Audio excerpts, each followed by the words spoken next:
Good afternoon and welcome to this Springboard Science, Cognitive Science Principles in Action webinar with Adam Boxer.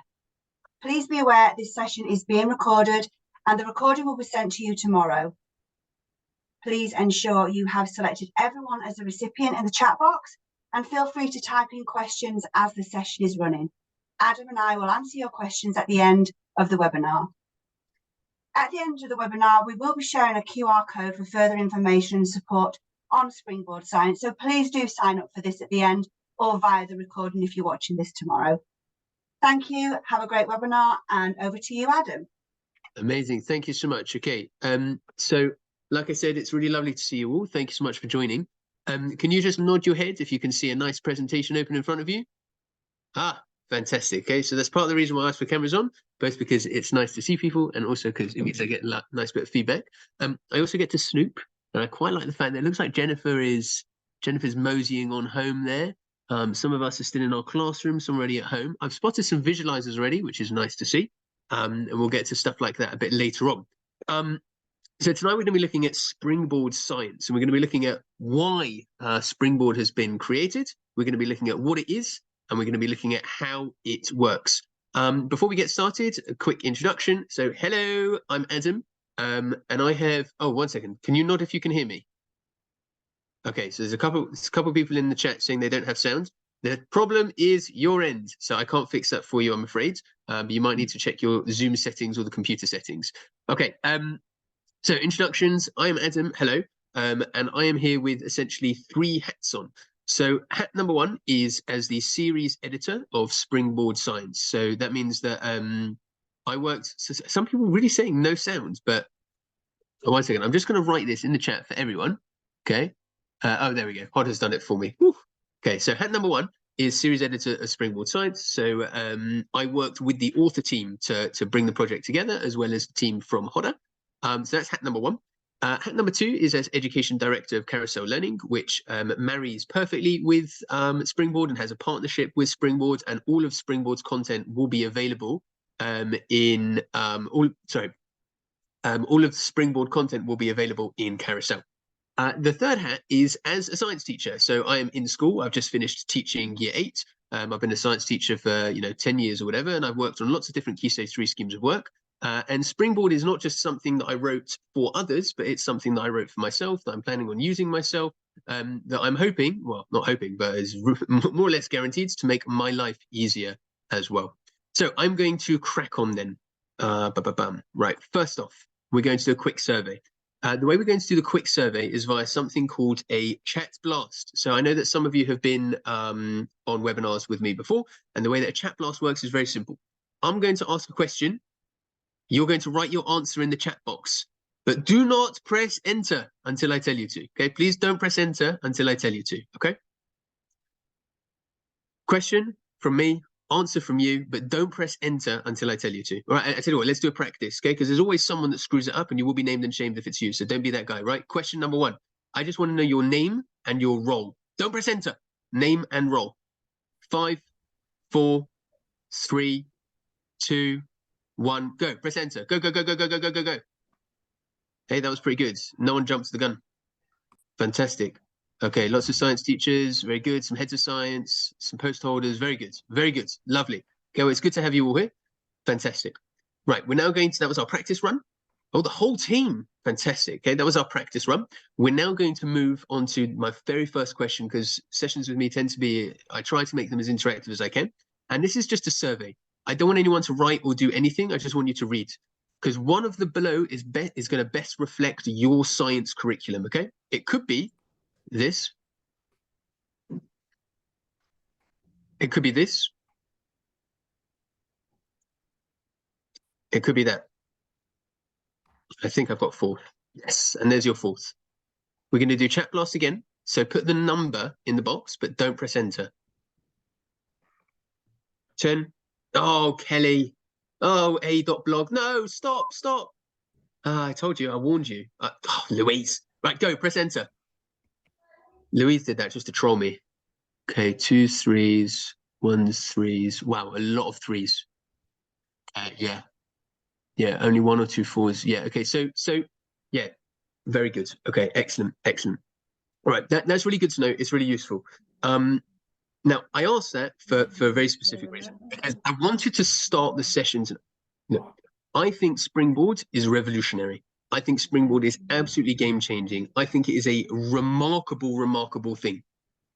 But I want to try and explain to you where it comes from and why by giving you a potted history of Key Stage 3 science in this country. Because it is my opinion that Key Stage 3 science in this country has become wasted years over time. This is an Ofsted report from 2015 that some of you may have read. It's called Key Stage 3, The Wasted Years. And essentially what they do is they did a whole bunch of research, they went out to loads of schools. And what they found is that Key Stage 3 was undervalued, was underemphasized, and was not given the importance that it needed. And what I want to try and do is give a potted history of why that's the case. And the reason why I want to give a potted history is because there are a lot of problems in the history of Key Stage 3 science, and Springboard has aimed to solve all of them. Our first problem goes like this, and there's a trigger warning, okay? There's scenes that may distress, so be warned. Okay, I can see people wincing already. Okay, so this here is Michael Gove. Some of you, sorry, my lamp has automatic lights, and every time I like gesture, they come back on again. And then if I don't stay moving, they stop, and then I can see my screen going all crazy. Sorry, I'm waffling again. This is Michael Gove. Michael Gove causes a wince in some people. He was, of course, the education secretary with the coalition government of 2010. Love him or loathe him, he did a lot. He changed a lot of things. He has made a massive difference, and his impact will be felt for many, many years to come. And what Michael Gove was all about was rigor, standards, robustness, and about like raising the bar, making things more substantial. And he strongly felt that a lot of the curriculums that we were offering were not punchy enough. They were not strong enough. They were not robust enough. They were not knowledge rich enough. They didn't have enough in them. So he goes about setting fire to everything, changing all of the curriculums. This led to some problems, because first thing is it led to this national curriculum in 2013, so the new Key Stage 3 one and the new GCSE one. And there are some problems with this national curriculum for science, the Key Stage 3 one. And here we're going to ask another question, okay? So you're going to answer in the chat box, and we're going to do it via chat blast again. So don't press enter. That's you, Louise. I remember. That's you, Ryan. I remember. Don't press enter until I tell you to, okay? Here's the question.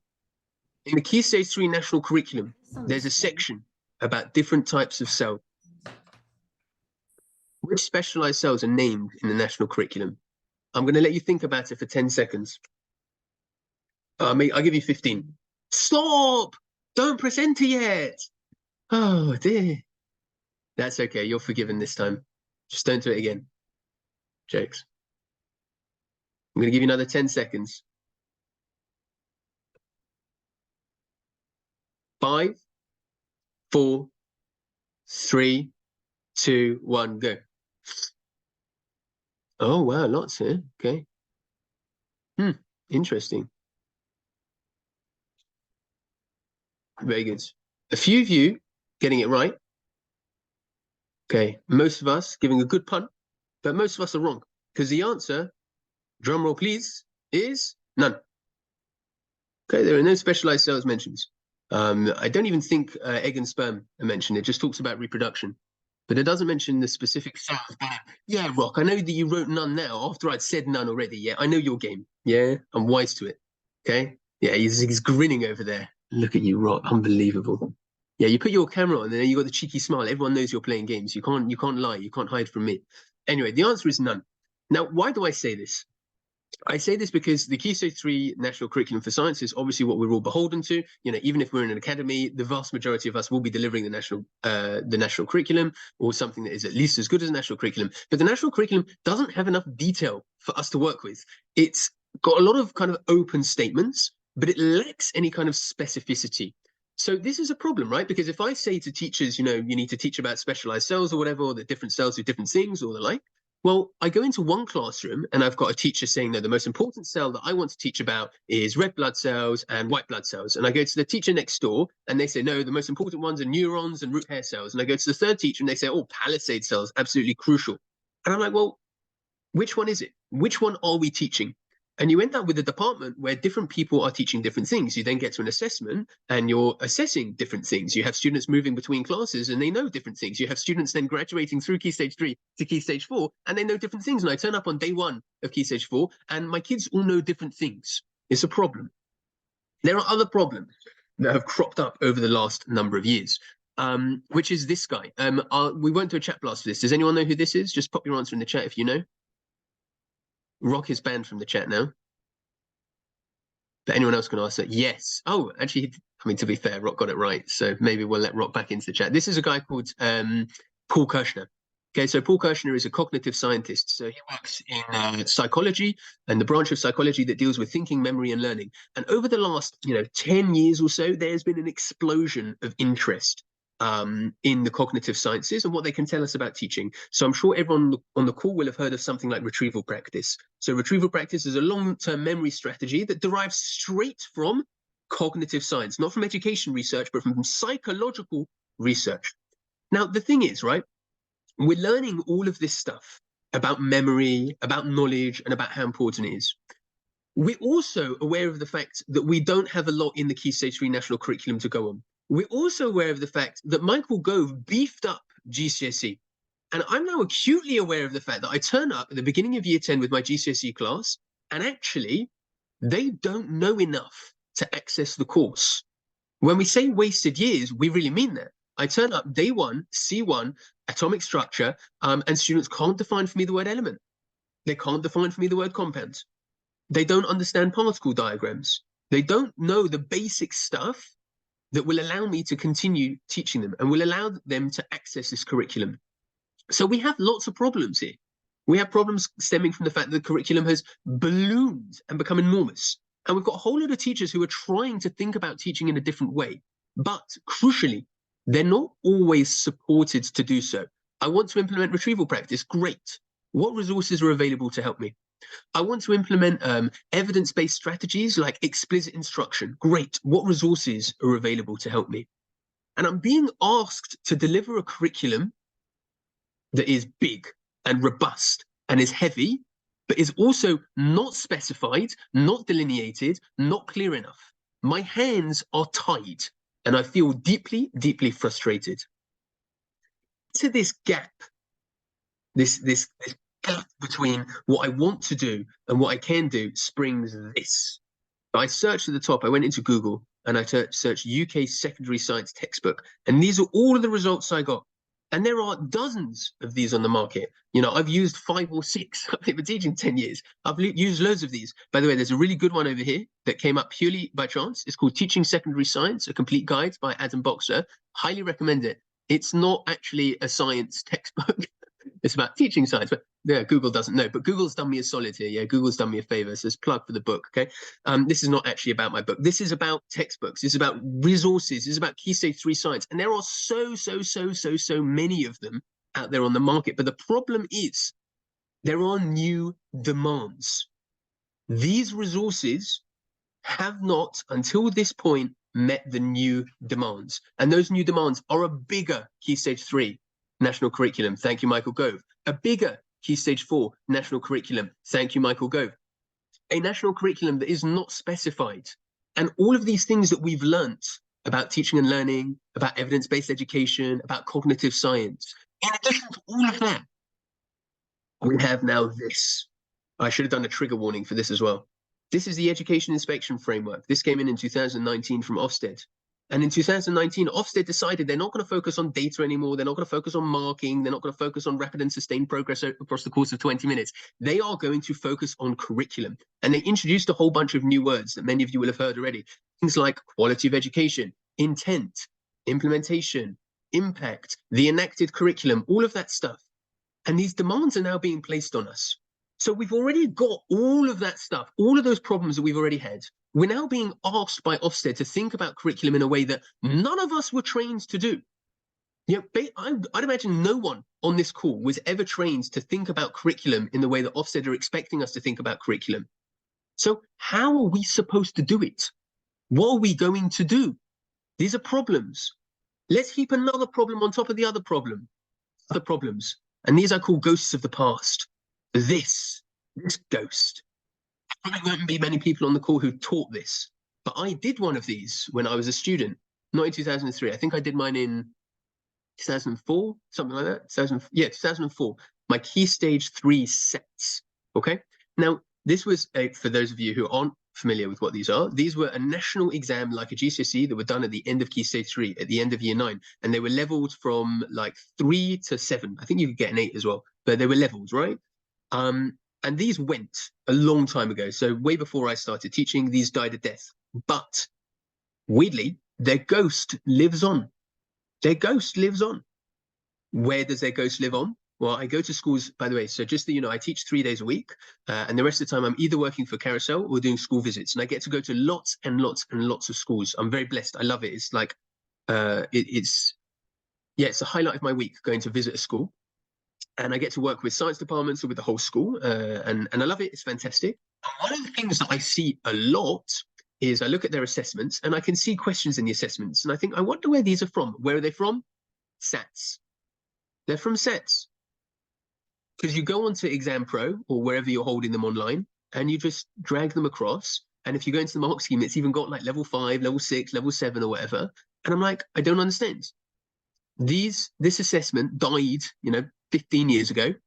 It's not relevant to the current national curriculum. It's not got anything to do with it.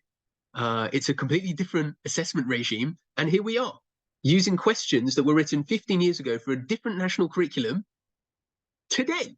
In today's national curriculum, it's mad. What's the most obvious proof? We all now teach, according to the Institute of Physics, energy stores model.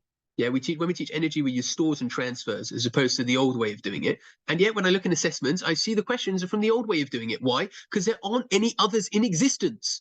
They're not. No one has them, right? No one's written them. There are no national standardized assessments written for energy stores or transfers at Key Stage 3. So it's fine. We'll just use the old one, but they're a completely different model. And I'm like, this doesn't make sense. Nothing here makes sense. We have ghosts of the past. We also have a big ghost, which is a friend of mine calls double spreaditis. So double spreaditis is where a textbook, right, insists that every unit of learning has to fit onto one double spread. Okay, it doesn't matter how big or how small or how difficult or how easy it is, one double spread per lesson. Now, why do I lump this in with SATs? It's because fundamentally it's an old way of doing things. It's the way we used to do things. SATs are the way we used to do things. Double spreaditis is the way we used to do things. But crucially, we have all of these new problems, but apparently we're still expected to use resources that are stuck in the old way of doing things. Double spreaditis drives me mad because if I've got a topic that I think I could cover in 10 minutes and it's got a double spread, and then I've got a topic that I think I need 2 weeks over and it's got a double spread. So we have these historic problems that come from the fact that the people who write these resources, the people who design these resources, designed and wrote these resources in times gone by for a different national curriculum where there wasn't as much knowledge, where we didn't have to prep students for GCSE as much, where we didn't know anything about cognitive science. All of that was before, but this is now. But we're still stuck in that mindset, that ghost of the past. What other ghosts of the past do we have? Assessments that do not match content at all. I remember in one of the first years of my teaching, we were using a paid-for scheme of work. There was a unit about the periodic table, and there were 6 lessons in the periodic table, about the periodic table, group 1, group 2, group 0, blah, blah, blah. And then there was one lesson at the end, which was like this project-based discovery type thing about hydrogen fuel cell. So there was a fact sheet, there was a poster they had to make, all of that kind of stuff. I decided I wasn't going to do that because it just very much wasn't my style, and it felt a bit niche. I give my students the assessment at the end of the unit. Guess what half of the assessment is about? Hydrogen fuel cell. So I'd screwed my students out of half the marks because I hadn't done like the canny, wily thing of checking the assessment first to make sure. But like I'm just trying to navigate the curriculum as best as I can, right? And I think this thing doesn't make any sense to be here. It's a bit of a weird way of teaching. It feels niche. It feels like it's just been put there for engagement purposes. I'm not going to do it. And all of a sudden, I've got an assessment that doesn't match the taught content. Or I'm opening an assessment and I'm like, why is this even here? Where is this even from? And I know where it's from. Someone's, grabbed it off of Exam Pro or whatever, and it's ended up and it doesn't make any sense for it to be here. We also have serious problems around the amount of practice. I'm fed up, honestly, I'm fed up of opening a textbook, seeing a really meaty, really difficult idea, obviously in a double spread, with 3 questions. I'm like, what is wrong with you? 3 questions? How is this ever going to be enough? And also, question 1 is always like a gap fill where they've taken a sentence from the textbook and asked you to fill in gaps. So no knowledge needed. You just have a look. Question 2 tends to be like a 3-mark question or whatever. And then question 3 already is a 6-mark question. And I'm like, why do I want to give year 7s a 6-mark question when they barely understand it? What am I going to gain here? What is the point? What am I learning? What are they learning? We also have no long-term approach to memory at all. One of the questions that I often ask heads of science when I go to a school is we'll observe a lesson together. It might be about, I don't know, leaf structure. And we'll go outside and I say, when this unit finishes, when is the next time students will be asked a question about leaf structure? They look at me like I'm mad. They're like, what do you mean? I'm like, well, they learn about leaf structure today. They'll probably cover a little bit of it tomorrow in their next lesson or whatever. Then after that, when's the next time they're going to be asked about leaf structure? I don't know, maybe their assessment in what, 6 months' time? This is not a good long-term approach to memory. It's a very bad long-term approach to memory. It's an approach to memory that generally says, well, what we'll do is we'll just do the teaching, and then a week before the exam, we'll do some revision stuff, and they can read the books, and they can do a poster or whatever, and then they'll do the exam. This is not the way that the evidence says that students should learn. It's not the way that the evidence says we should help students gradually accumulate and build up their knowledge in their long-term memory. The outcome then is that schools end up cobbling it together by themselves. You end up taking from here, taking from there, taking from the other, taking from this drive, taking from that drive, and it becomes an almighty mess. And you have this teacher saying, well, you know, I don't really like that PowerPoint, so I'll do a different PowerPoint. You have this teacher saying, well, I'm going to do red blood cells, and this teacher saying, I'm going to do neurons. And you occasionally even have teachers teaching completely different units. And I walk up and down the corridor and I see teacher moving from lesson to lesson, and I'm like, there's no coherence here. There's no consistency. We have problems. How are teachers supposed to help each other? How are teachers supposed to share resources and get better at teaching and get better at teaching specific things if they're not teaching the same thing? It's impossible. It's impossible. So curriculum is massively suffered. It's massively suffered. I would say I get maybe 1 phone call a week from a head of department somewhere in the country who is saying to me, my science curriculum at Key Stage 3 is a mess. It's like a jumble sale. I open the folder and I have files everywhere. I have resources that are renamed by multiple teachers, resources that have managed to creep in from old schemes of work. I'm being asked to redo my entire scheme of work. I'm being asked to do this. I'm being asked to do that. I'm being asked to do the other. I've delegated it to them and they've done it in their way. And I've delegated this to them and they've done it in their way. And I asked this teacher to do this unit and they've done it like this. And I asked this teacher to do that. Yeah. And it's just like, it's chaos. It's a jumble sale. It's impossible. But it's not just curriculum that suffered, because pedagogy has also suffered. The way that teachers teach now is basically this. This is the way that teachers teach. This is the method by which science teachers in this country teach. I promise you guys, yeah, I always say this at a webinar or a conference or whatever. I've been teaching for 10 years. There will be people on this call who have taught for longer than 10 years. There will be people on this call who have taught more science lessons than I have. I'm reasonably confident there will be no one on this call who has seen more science lessons than I have. I go up and down the country, and what do I see? Lesson after lesson, school after school.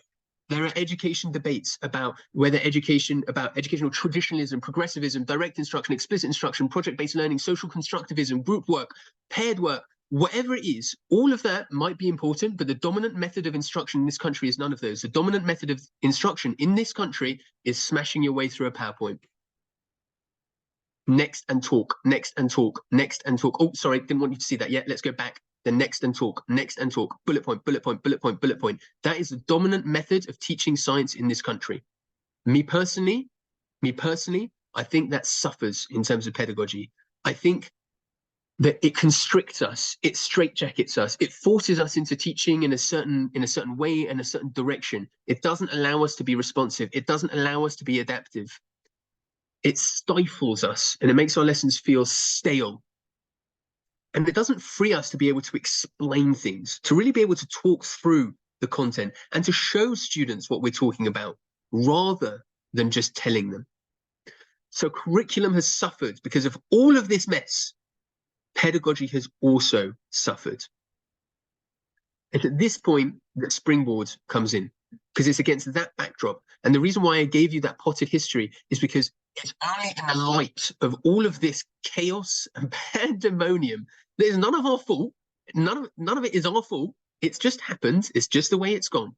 But it's only against that backdrop that you can understand why we did Springboard and why we did Springboard the way we've done it.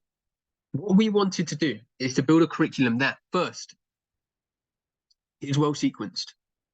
So it makes sense. Which topic do you teach first? Which topic do you teach second? Which topic do you teach third? And why?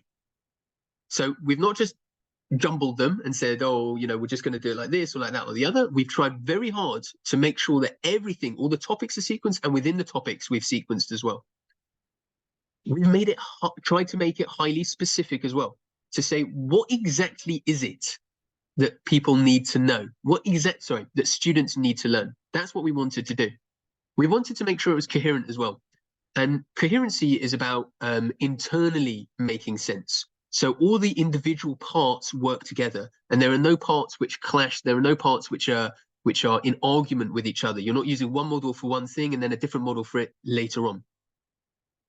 We wanted to combat double spreaditis. We wanted to make sure that if a topic needs longer, it's given longer. If it needs less time, it's given less time. And that we're not straitjacketing teachers and saying, right, lesson 1 is this. You open your folder, you've got 6 PowerPoints, lesson 1, lesson 2, lesson 3, lesson 4, lesson 5. Well, I don't understand. What if I don't finish lesson 5? Can I not start lesson 6? What if I finish lesson 5 early? Can I start lesson 6? What then if I finish lesson 6 early? What do I do? We wanted to combat that. We wanted to avoid that process because we didn't think that that was logical. We didn't think that's the way that science should be structured. We wanted to do all of that, both for stuff students need to know, content, what is word equation photosynthesis, what are the adaptations of a root hair cell, what are the products of a metal reacting with an acid, etc., but also for working scientifically. Variables, calculations, graphing skills. No one that we had seen had done this properly, had really taken a specific approach to all of those working scientifically skills, sequenced them out, and made them completely and perfectly, beautifully logical and coherent. We definitely wanted to reduce teacher workload and resource creation. So much time is spent on these PowerPoints, copying from here, copying from there, copying from the other, taking from this folder, from that folder, from the other folder, making sure this works, making sure that works, making sure all the animations are in, blah, blah, blah, blah, blah, blah, blah. We wanted to take quite a lot of that work away from you. Okay, we wanted to reduce your workload in that regard. That doesn't mean we want you to do nothing, okay? Because we wanted to do that so that we could free your time for thinking about how I'm going to do this in the class.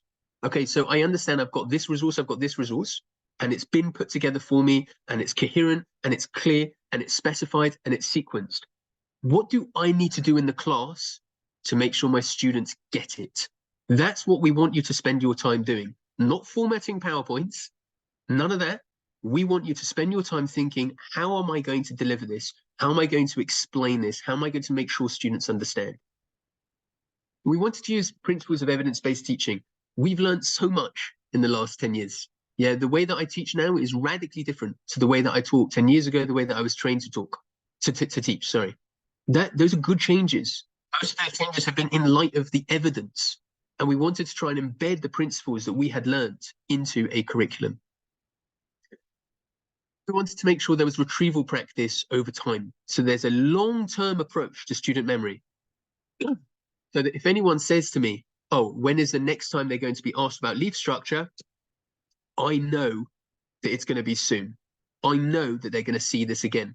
And I know they're going to see this again at appropriate intervals in a way that builds their knowledge over time.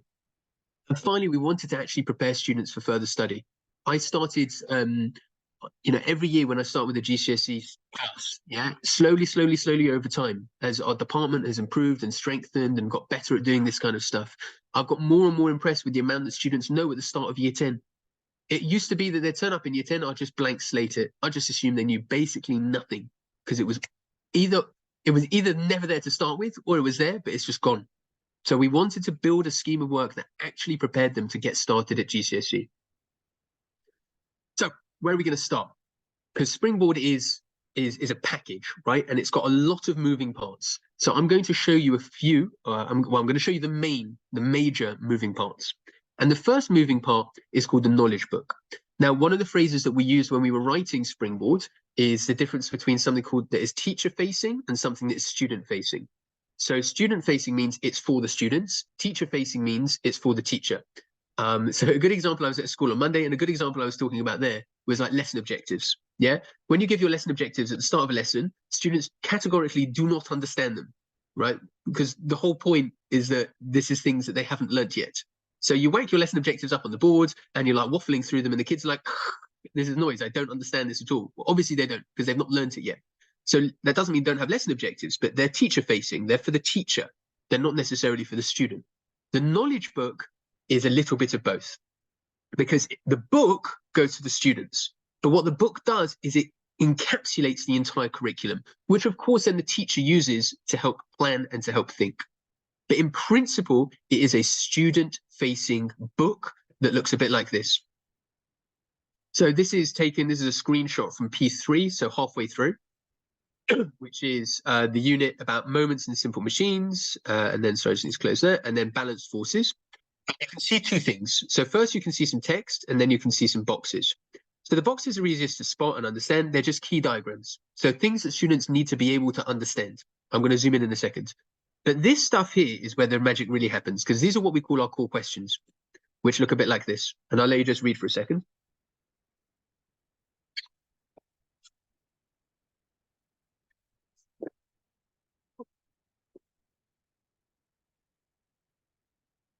So what we've done here is we've said, right, well, the national curriculum says you need to teach them about moments and simple machines or whatever. Students need to understand how moments and simple machines can work to reduce the effort that people need to input or whatever. That's what the national curriculum will say. What we do is we break that apart and we take that into the finest level of detail. What are the specific things we want students to know? And we pass those as questions and answers for two reasons. The first is because it helps students remember them, right? Instead of doing it, well, there's three reasons. The first is that it helps students remember them, okay? So when you ask students a question and they give an answer that's better for their memory, they can test themselves, put them on flashcards that I'll show you a bit later on, etc. The second reason is that not everything is good for a term and definition. So for example, you know, when you've got an equation, like what's the term and definition that you'd put there? And the third, of course, is that we want students to think about science as a series of answers. Science, that's what it is. Science is a series of answers about the world. We ask questions and science provides us with the answers. And in the knowledge book, that's where each unit will have these in it. And again, like I said, it's primarily student facing for the students so that they can check up on it. They can use it as a reference. They can use it to help boost their memory, look, cover, right, check, that kind of stuff. But it's also for a teacher so that they know exactly what it is they're supposed to be teaching. What does it mean when we talk about balanced forces? What do I specifically want you to teach when it comes to balanced forces? Okay, no problem. I can just go to the knowledge book and I can have a look. This is what I need to teach. Okay, so we also have something called the teacher book.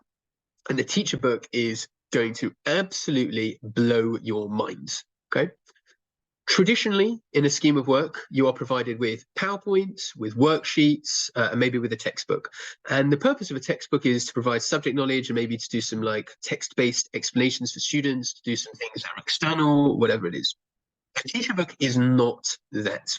The teacher book is a guide to teaching every topic in Key Stage 3 science.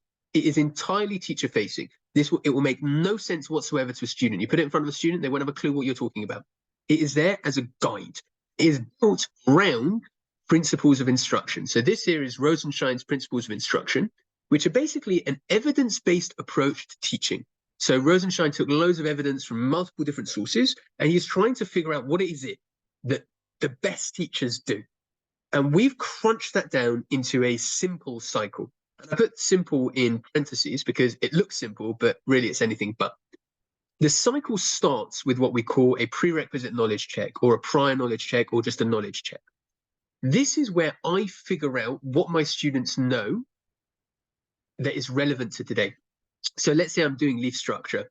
It's very important to me to figure out if students know about palisade cells. It's very important for me to figure out if students know what a chloroplast is. It's very important for me to figure out exactly how much students know about photosynthesis. Do they know about carbon dioxide? Do they know about oxygen? Do they know about water? Do they know about glucose? I need to figure that stuff out before I can teach them. So the teacher book gives me information, ideas, a guide to how to figure out that information and what to do if they don't have that knowledge. Second, it contains a guided explanation. Oh, you're teaching leaf structure? I've got some great ideas for how to teach leaf structure. This is the kind of diagram you could draw. This is the order in which you could draw it. These are the kind of misconceptions that you might want to pick up on. This is the route that you might want to take through it. Again, it doesn't describe leaf structure. It doesn't just say what leaf structure is. It shows you how to communicate that information to students. It then provides you with ideas of how to check student understanding. Okay, I've explained leaf structure. Do my students understand it? So traditionally, teachers will either just not do this, or they'll say, right, has anyone got any questions? No? Great. Let's move on. The check for understanding gives you concrete guidance, the types of questions you can ask to help you make sure your students really do understand it. Are they ready to practice? Well, how are you going to know unless you check? And how are you going to check? Well, we've got some ideas. We've got some things that you could try. Following that, there is independent practice. Students sat working. How much independent practice? A lot, a shed load, an absolute ton of independent practice for every single topic, perfectly sequenced, perfectly balanced. And finally, there is, of course, review. So your students have done your independent practice. Okay, you need to go over the work. Okay, maybe we've got some ideas about common errors that students might have had, things you might want to pick up on, specific questions you want to ask as you're going through that review work. I think I'm going to show you. So let's look inside P3.1. I've got it over here. So P3.1, where is it? Don't want that. Here. Okay, so the teacher book is in black and white because we figured that teachers would be okay with that. And here's P3.1. So it starts over here. Okay, so what we see, let's see if I can zoom. Oh, I can use my fingers for that. What we see over here is that knowledge check. Okay, so P3 is about forces and diagrams. There's a learning objective that we're going to have. This is like the briefest, succinctest overview. When you give it to students is completely up to you, right? You might want to give it after explanation or whatever, but the idea is that it's there to help guide you as opposed to being this like 3 bullet pointed lesson objective, blah, blah, blah, blah, blah. And it's got a brief introduction and potentially bringing out links from Key Stage 2. If we're going to teach forces and diagrams, we need to ask students some basic questions first to figure out what they know, because they might know more than we expect. They might know less than we expect. These are the questions you might want to ask, and we advise to ask those on mini whiteboards. Why? Because it's the best way to get information from the class. The best way to understand what your whole class, to learn, to glean what your whole class understands is by using a mini whiteboard. And then we've got some notes as well. So this one is pretty brief because it's at the beginning of a unit, but as you get further into units, they become more and more developed. You then have, like I said, your guided explanation. And there'll be an idea for a simple diagram you could draw that would look like this. And we strongly believe in teachers constructing these live in class. Get a pen, draw on the boards. Get a tablet, draw on the screen. Get a visualizer, draw on a piece of paper. Whatever it is, we strongly believe in teachers constructing it themselves from scratch. But obviously, we're not going to like throw you in the deep end by yourself. So what we do is we give you some instructions. Start like this, add a person. What are you going to tell the students? What are you going to add? What are you going to explain? How? What wording should you use? This is not a script, it's a guide, it's ideas.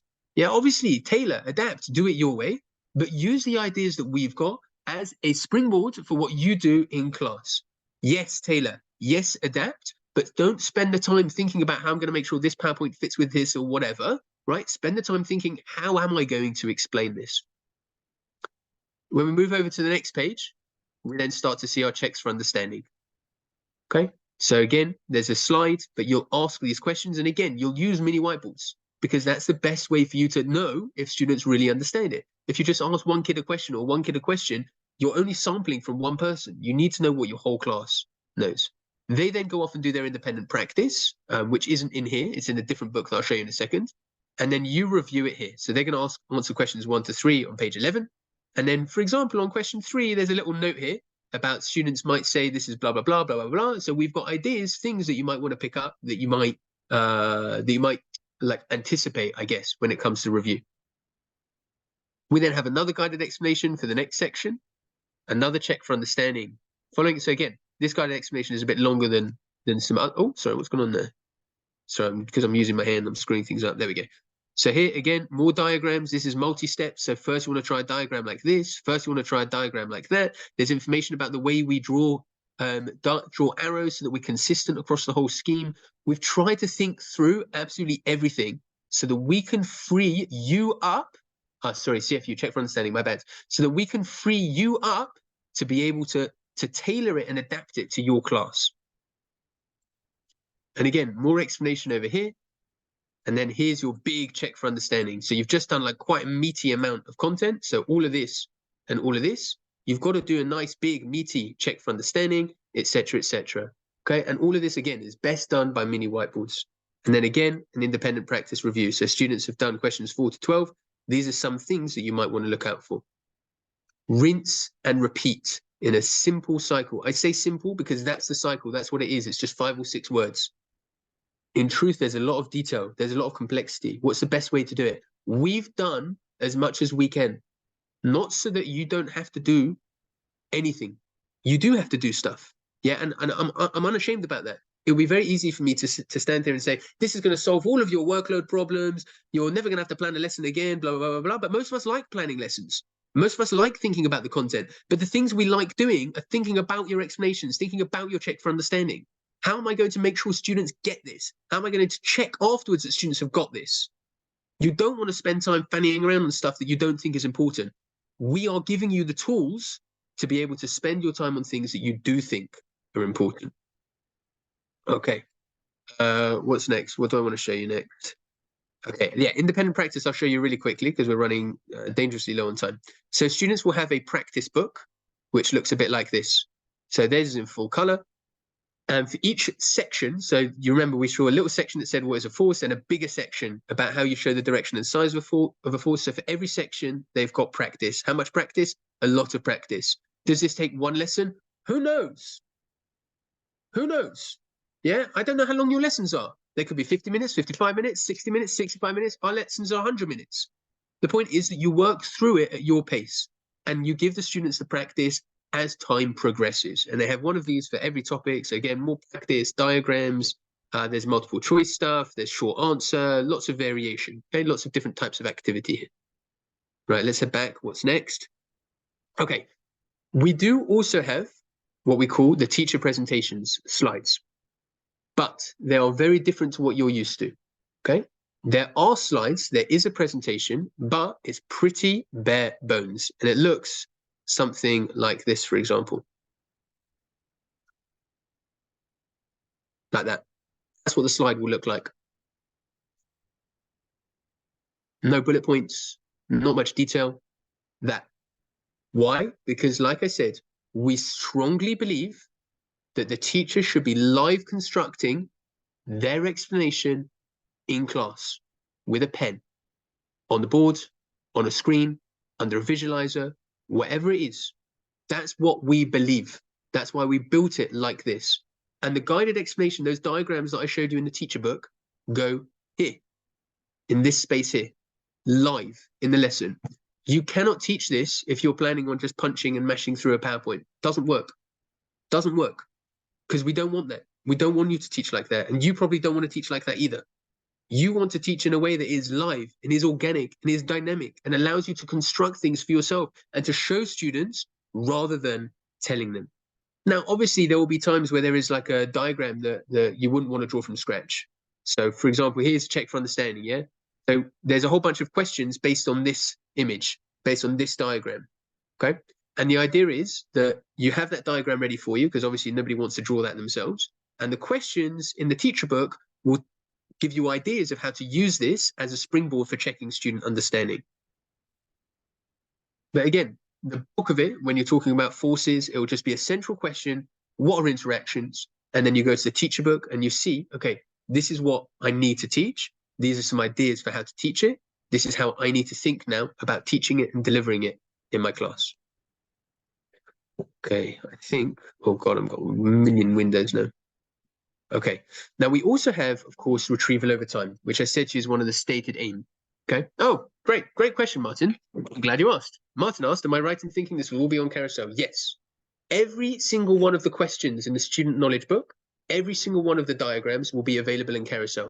Because for those of you who don't know, Carousel is a retrieval practice engine. It's a long-term memory platform. It is designed to help your students learn this kind of stuff.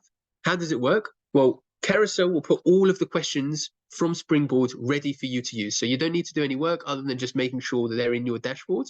And then you can set them to students as a quiz at the start of your lesson, like this. So, for example, you might be about to do a lesson about I don't know, something to do with leaves or whatever, and you might put these questions on the board. Or it might be that it's got nothing to do with your lesson coming up, but you just want to give students space retrieval practice over time. So you can take all of those questions and just use them as a lesson start. Bam. You can also present those to students as flashcards. So students can go home and they can do them as flashcards. And what they do is they work through them and they self-pace. And they say, oh, do I know this one really well? Or am I not sure about this one? Or did I get it wrong? And Carousel will put it into piles based on how well they know it. If they don't know it at all, it will show it to them again in a few cards. If they know it okay, it might show them to again in 5 or 6 cards. Students can then do a quiz like so, and that quiz could be multiple choice. Every Springboard question in Carousel is multiple choice enabled. So if you want to set a multiple choice quiz, you can set a multiple choice quiz, or you can set it as short answer with a diagram, for example. So in this case, the food chain below, you might have, students need to figure out what the secondary consumer is, etc., etc. Once students have done their questioning, they can self-mark. So for example, here, there's a question about cell membrane. The student's written this. This is, by the way, I'm going very, very fast here in the interest of time. And they see what the correct answer is, and they can self-assess. Did I get it right? Did I get it wrong? Did I get it right? Did I get it wrong? So this is a glorious way to build student knowledge over time. You use your whiteboard quiz as a do now, you use your flashcards to do retrieval practice, the quiz to do retrieval practice. You let students self-mark as a way of kind of building their ability to reflect and chart their own course and have autonomy through the curriculum. Is glorious. Plus, what else does Carousel do? Gives you detailed analytics. Do you, as head of department, want to know what are the things students are struggling with the most? Do you, as head of department, want to know how students are growing in knowledge over time? Do you, as head of department, want to know how there's variation between different classes and what they're doing on Carousel and what they're learning? We can do all of that. It gives teachers feedback reports as well. So from a particular quiz, it'll tell teachers what are they good at, what are they not good at, all of the above. It also gives you C-scores, which is this amazing thing where basically Carousel makes suggestions to you. So for example, let's say you're 6 months into year 7, you're about to set a quiz on Carousel. Carousel will say to you, just by the way, Adam, you've not asked any questions about the properties of liquids for a good few months. Maybe ask one of those now. Or it'll say to you, you have asked a question about the properties of gas recently, but students all got it wrong. Ask that one now. So Carousel is giving me information as the teacher about what would be a good idea to set and what would and when. We're also going to try and put up calculation questions. So if you have like, we've got tons of calculations and equations in the Springboard scheme. So let's say you're doing weight is mass times gravity. The plan is to have loads of calculations on weight is mass times gravity in Carousel. So you can set those for students at home as well. And more. So Carousel does way more than this. This is very much just like the kind of potted, the potted history. Okay, what else have we got? So finally, have we achieved our aims? And this is the big one. Okay, this is where we need to think really hard about what we tried to do and whether we've executed. Aim number 1 was to build a curriculum that is well sequenced. Have we done this? In my opinion, absolutely yes. The core questions are almost perfectly sequenced. The author team thought through the way they would want to teach it, the order they would want to teach it, and built the core questions around that and ordered them around that. It's highly, highly specified. It's highly, highly specific. It's granular. We've got those questions. We've got those answers. What do I want students to know? This. What do I want students to know? This. It's in the knowledge book. That has to be in students' heads by the end of the time I'm done teaching this unit. There are no inconsistencies across the scheme. Common language is used throughout. We don't have one model in year 7 and a different model in year 9. Everything, all of the diagrams, all of the arrows, I showed you that bit in the physics book where it said, in Springboard, we'll use arrows like this. That's a deliberate decision to make sure it's coherent so that everyone is on exactly the same page. Do we have double spreaditis? No, it's just not a thing. It's not a thing. We have units and topics. We do not have lessons. Okay, a unit might be cells. Topic 1 might be basic organelles. Topic 2 might be specialized cells. Topic 3 might be microscopes. But we don't say to you, well, this one takes 1 hour. This one takes 1 hour. This one takes 1 hour. This one takes 1 hour. They take as long as they take. Some of them will be shorter. Some of them will be longer. We've got year 7, and that'll take a year, but the individual bits will shift a bit. We do it for main content and for working scientifically. At the front of the knowledge book, there's a section which is just dedicated to working scientifically. And across the 3 years, we introduce the different working scientifically concepts. So in year 7, for example, we start introducing what we call a line of inquiry, which is it's really cool. You'll really like this. So line of inquiry is the way we've approached the idea of a fair test, the way we've approached variables, which is tremendously difficult to teach. So we've come up with a completely different way of teaching it, using something called a line of inquiry. And we start with that in year 7. When it comes to unit conversions, so we start with basic ones in year 7, make it a bit more complicated by year 8. When it comes to calculations, we introduce two calculations in year 7. By year 8, we start teaching students how to rearrange equations. And then later on in year 8, we teach students how to identify the correct equation to use whatever circumstance. So it's all there, and it's all really carefully sequenced and dropped throughout the curriculum. Does it reduce teacher workload and resource creation? Yes, because we've done so much of the heavy lifting for you. You'll never need to make a worksheet again in your life. You'll never need to make a PowerPoint again in your life. That doesn't mean you'll need to do nothing, because we want to free time so that you can think about execution. What am I going to do in the class? How am I going to deliver this? How am I going to explain it? How am I going to check for understanding? How am I going to make sure that my students really get this and are ready to move on? How am I going to make sure that my students are ready for today's learning? How am I going to identify and anticipate misconceptions? That's what we want you to be thinking about. We'll help you. We'll guide you. We'll give you ideas. But there is some work that you're going to have to do. I'm not here to sell you something that is going to take away absolutely all the work you ever have to do and turn you into the easiest, life ever. You clock in at 8:30, clock off at 3:05, done, done, done. I'm asking you to do something here. But the something I'm asking you to do is the good stuff, is the enjoyable stuff. And I've given you as many resources as I can to help guide you and support you in that process. Do we have evidence-based teaching? Yes. Every single one of the approaches we've taken is based heavily on evidence, either from cognitive science or from education research. Do we have retrieval practice over time? Yes. First level is there is a bit of retrieval practice within the teacher book as it stands. There is also spaced retrieval practice in the student practice book. So if students are, say, doing a series of questions, let's say in year 8 about moments or whatever, by the time that they might do question 1, 2, 3, 4, 5, 6 might all be about moments. Question 7 might be trying to link it to what they learned in year 7 about forces. Question 8 might be trying to start linking it to think something they also learned in year 7.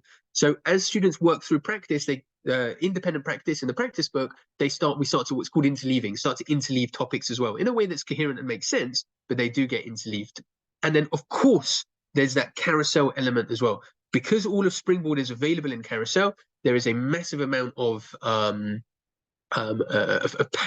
It's a powerful resource that enables you to kind of embed that in long-term memory. And finally, do we prepare students for further study? Yes, because by the time students finish in year 9, they will know stuff. They'll really know stuff, and they'll be used to a method of teaching that will really help them over the long term. So does it prepare students for further study? Yes, absolutely. Right.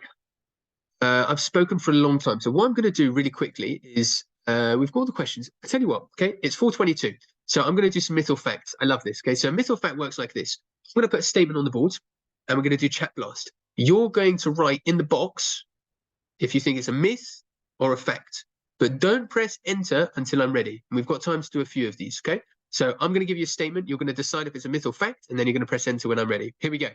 Statement number 1. Myth or fact? 5, 4, 3, 2, 1, go. Yes, well done, team. Good hustle. This is definitely a myth. Okay, it's not scripted. It's not like we've not said this is how you absolutely 100% have to do it. We're giving you guidance. We're giving you ideas. We're giving you plausible routes that will help you, but we are not giving you a script. Here's the next one. Myth or fact? 5, 4, 3, 2, 1, go.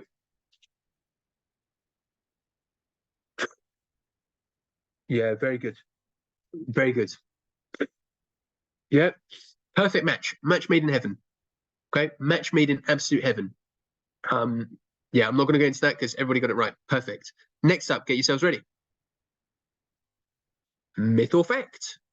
5, 4, 3, 2, 1, go. Oh, very good. Very good. When we first launched, a few people did try to say to us, yeah, they're like, no, this is exactly the same as what we've seen before. I don't understand how anyone could possibly believe that. Yeah, there is nothing that has ever existed like this. Okay, it's just not a thing. Okay, it is revolutionary. I'm hoping across the course of the last 54 minutes, I've been able to show you that this is substantially, significantly different to anything else that currently exists or has ever existed. Myth or fact? 5, 4, 3, 2, 1, go. Ah, very good. Yes, this is a fact. Okay. The idea here is not to just reduce your time to 0. The idea is to reduce the time you spend faffing so you can spend more time thinking. Okay. Do you want to know more about Springboard Key Stage 3 Science? Okay. If you do, there's a nice QR code, or we've got local consultants, or you can request a sample pack. And actually what I might do is I'm going to pause for a sec in case someone from Hodder wants to come up and elaborate on this a little bit. And then as soon as that's done, we will answer any questions that are left.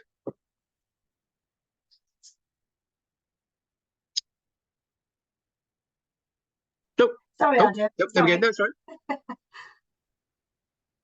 Hi, Adam. It's Shelley from Hodder. Go for it, Shelley. Is there anything What you do you wanted want to me add? to elaborate on? Sorry, I've just missed that.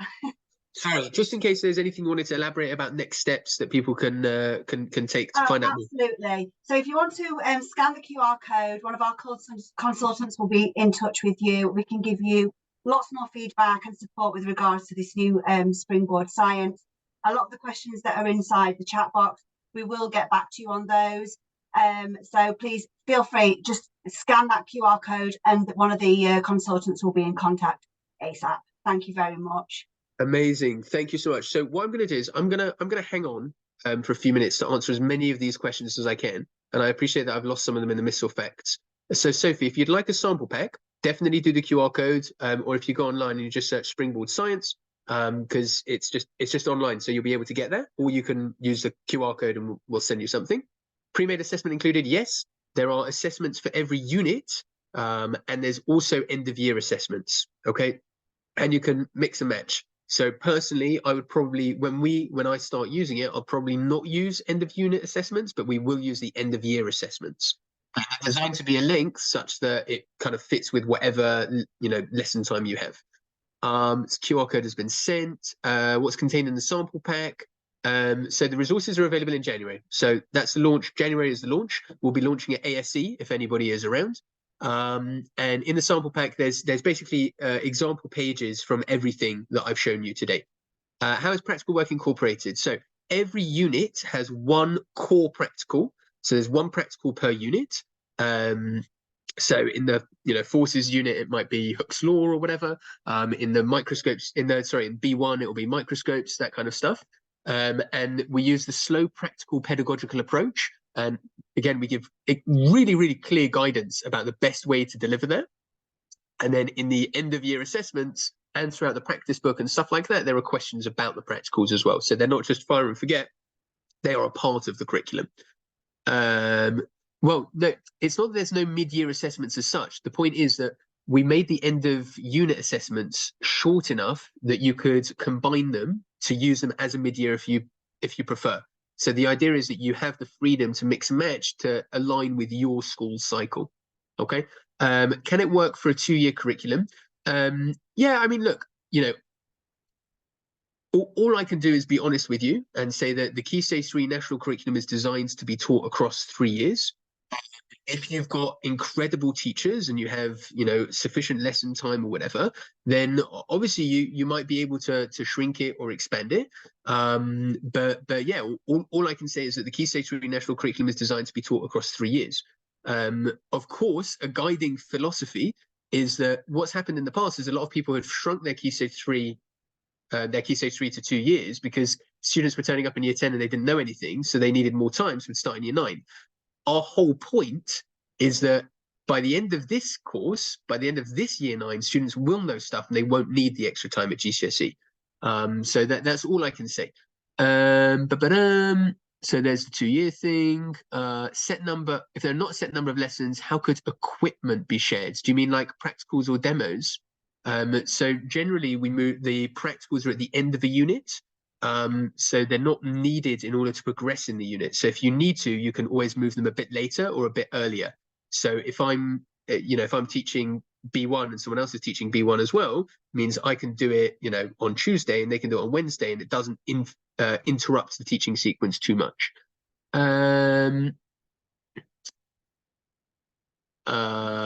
Yeah, so again, Rock, all I can say is that this is designed to be taught across 3 years.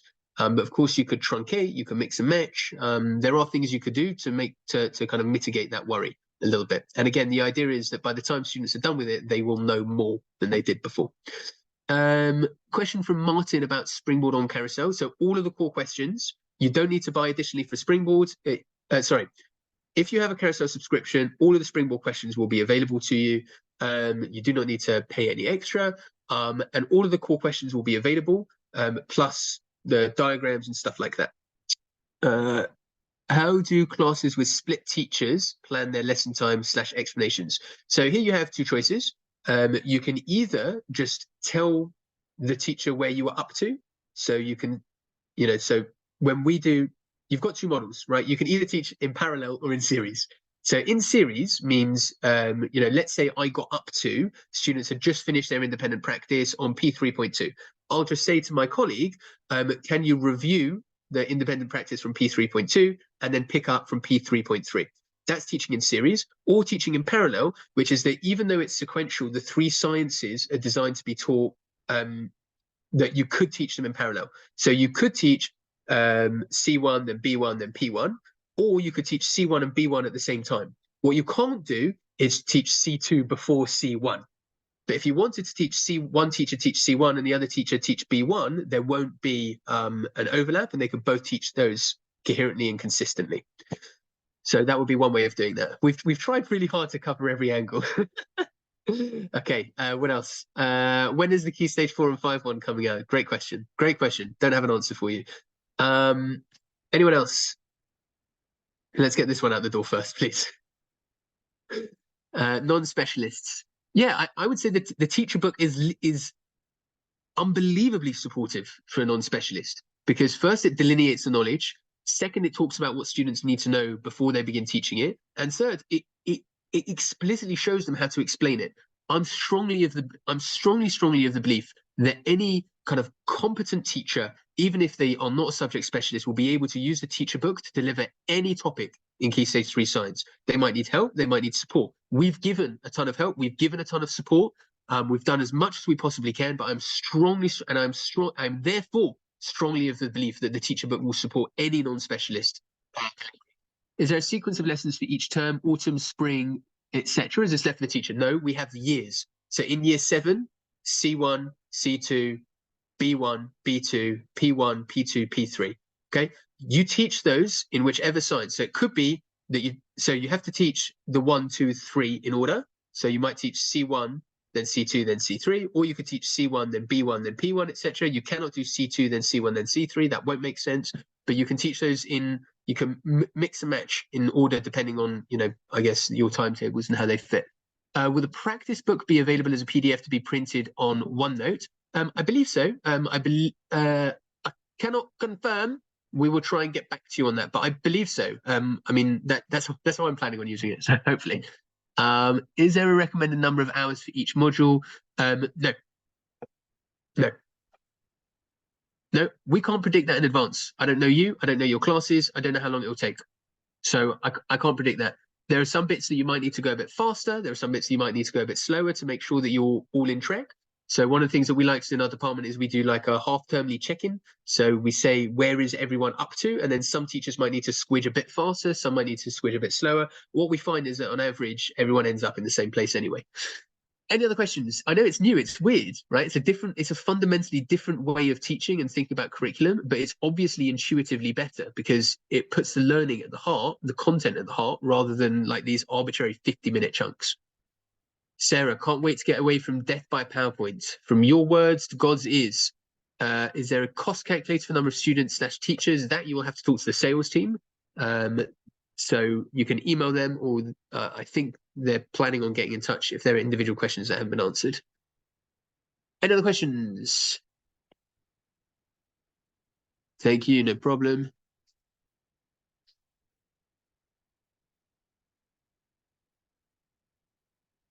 This is the awkward bit where I just sit here. Sometimes I tell jokes.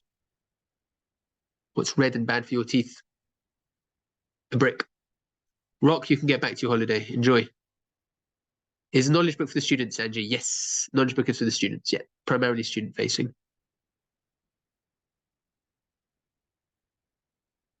Cheers, Martin. Thank you. Thank you, Stuart. Thank you. Thanks, Kieran. Good to see you. Angie, did it take a long time? Yes. It took a lot of time.